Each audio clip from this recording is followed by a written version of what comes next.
Bumaba ang kalidad ng hangin sa ilang bahagi ng Metro Manila at Bulacan dahil sa sunog sa Navotas Sanitary Landfill. Kaya po sa kalapit na bayan na Ubando, mahigit 60 pamilya ang inilikas. Nakatutok si Danoting Kungko. Kontrolado na ng mga bombero ang sunog sa saradong Navotas Sanitary Landfill na nagsimula bandang alas 8 ng gabi noong Biyernes. Mula kaninang umaga nagsasagawa ng aerial operations ng Philippine Air Force para makontrol ang mga natitirang hotspot at usok sa landfill. Nag-deploy rin ang Bureau of Fire Protection at Navotas City Government ng 2 barge na may hatid na 2 water tanker at mga gamit pamatay sunog tulad ng fire pump at fire hose.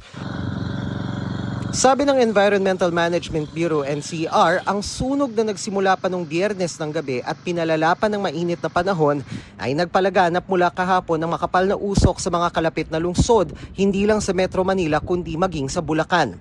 Sa abiso ng Navotas LGU ngayong tanghali, nananatiling masama ang kalidad ng hangin sa mga sensitibong grupo tulad ng mga bata, senior citizen, buntis at may sakit sa baga. Abiso rin ng Caloocan CDRRMO nitong tanghali ay tinuturing ding unhealthy batay sa naitalang particulate matter 2.5 sa kanilang Sangandaan Air Quality Station. Kinumpirma ng Pag-asa na ang haze sa Quezon City at mga karatig lugar may kaugnayan sa sunog sa landfill. Yung naganap po na haze recently po dito sa Metro Manila at mga kalapit na mga lugar ay dahil po mainly doon sa naganap po na sunog, doon sa landfill po dito sa may Navotas City, and thereby nagkaroon po ng effect dahil po sa hangin, yung mga suspended particles kumalat na doon sa paligid po ng Metro Manila, lalo na sa may northern portion. Kaya pinag-iingat ng Quezon City LGU ang lahat ng mga residente.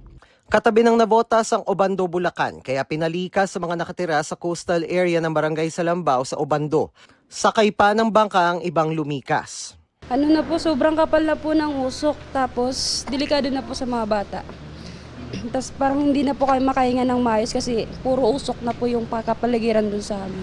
Yung usok po kasi masyado po nakaka-apekto na po sa bata kasi po sobrang po halos pumapasok na po siya sa bahay.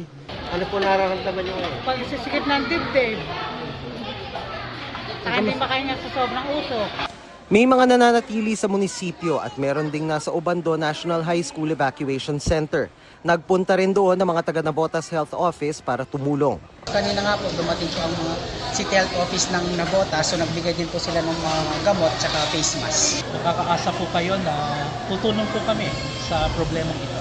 Iniimbisigahan pa ng Bureau of Fire Protection ang sanhi ng sunog sa landfill.